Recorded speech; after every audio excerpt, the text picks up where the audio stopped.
कहाँ नजर रखनी है। आशीष हमारे साथ जुड़ चुके हैं। Ashish, welcome back after a long छुट्टी। सो ओवर द वीकेंड जरा बताइए कौन कौन से नंबर्स आए। मॉर्निंग ने देखिए, सबसे पहले दिग्गज बैंक्स के साथ शुरुआत करते हैं और एचडीएफसी बैंक यहाँ पर नतीजे काफी बढ़िया लग रहे हैं। इनफैक्ट जितना अनुमान था उससे काफी बेहतर है। खासतौर पर अगर आप देखें तो नेट इंटरेस्ट इनकम यहाँ पर पिछले साल के मुकाबले 10% की बढ़त है और अनुमान से बेहतर है। मुनाफे की बात करें तो यहाँ पर भी जो आंकड़ा है अनुमान से बेहतर है, 7% की बढ़त है पिछले साल के मुकाबले। एसेट क्वालिटी अच्छी देखने को मिली है और निम से ये 3.54% है जो कि 7 क्वार्टर के हाई पर है, तो स्टॉक पॉजिटिवली रिएक्ट कर सकता है। इसके अलावा अगर आप देखें तो आईसीआईसीआई बैंक यहाँ पर भी आप खास फोकस रखिएगा क्योंकि नतीजे यहाँ पर भी अच्छे हैं और जितना एस्टिमेट था उससे काफ़ी बेहतर नजर आ रहे हैं। जैसे कि अगर आप देखें तो एनआई 20,850 करोड़ ये एस्टिमेट था, 21,193 करोड़ यहाँ पर ये आंकड़ा देखने को मिला। पिछले साल के मुकाबले 11% की बढ़त है। और बात करें मुनाफे की तो यहाँ पर भी जो बढ़त आई है ये फ्लैट है लगभग, लेकिन 12,030 करोड़ ये एस्टिमेट था और इसके मुकाबले 12,630 करोड़ के आसपास का आंकड़ा यहाँ पर आपको देखने को मिला है। एसेट क्वालिटी अच्छी है और जो नेट इंटरेस्ट मार्जिन है ये भी अगर आप देखें तो 4.41% आए, तो यहाँ पर भी नतीजे बढ़िया माने जाएंगे। लेकिन आईटी स्टॉक्स लगातार निराश कर रहे हैं और इन्फोसिस नतीजे कमजोर हैं। खासतौर पर अगर आप देखें तो कांस्टेंट करेंसी रेवेन्यू जो है इसमें सीक्वेंशियली 3.5% की गिरावट यहाँ पर आपको देखने को मिली है। टोटल रेवेन्यू की बात करें तो 2% की गिरावट है सीक्वेंशियली, यानी quarter on quarter. Dollar revenue की बात करें तो 4.2% की गिरावट है और मुनाफे के आंकड़े में सिर्फ 3% की बढ़त यहाँ पर आपको देखने को मिली है। इंटरनल जो है इन्फोसिस के वीक माने जाएंगे।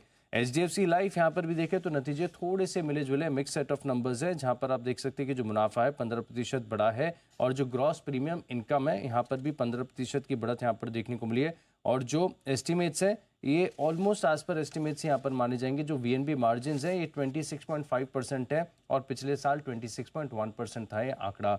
जियो फाइनेंस यहाँ पर भी देखें तो नतीजे जो है थोड़े से मिक्स है। 18% की रेवेन्यू में बढ़त देखने को मिली और मुनाफे का आंकड़ा बेहद फ्लैट है, 310 करोड़ पिछले साल था, इस बार 316 करोड़ का आंकड़ा देखने को मिला है।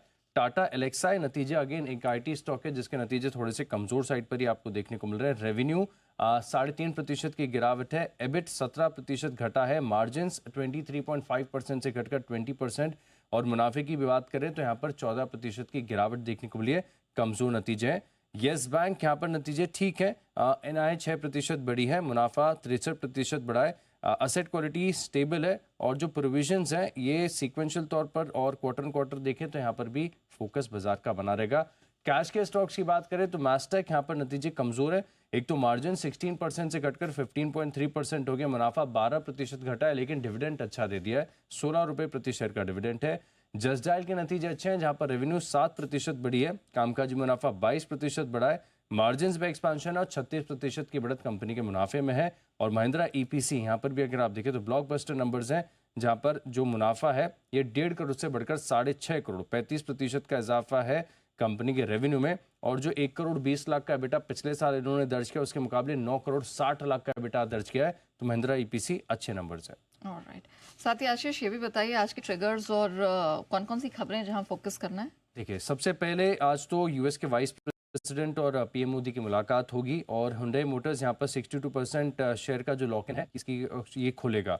ग्लोबल मार्केट्स की बात करें तो यूके और हांगकांग यहाँ पर मार्केट हॉलीडे ईस्टर के चलते और 2025 ये भी यहाँ पर भी हमारा फोकस बना ही है।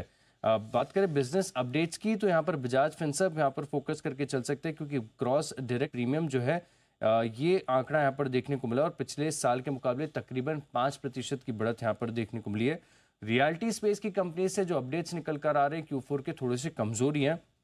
एक तो ओबरॉय रियल्टी का जो अपडेट है इसमें कारपेट एरिया बुक्ड है, ये प्रति स्क्वायर फीट का इन्होंने जो आंकड़ा दिया है इसमें पिछले साल के मुकाबले 69% की गिरावट है। जो बुकिंग वैल्यू है इसमें भी पिछले साल के कंपेरेटिव 52% का ड्रॉप देखने को मिला है।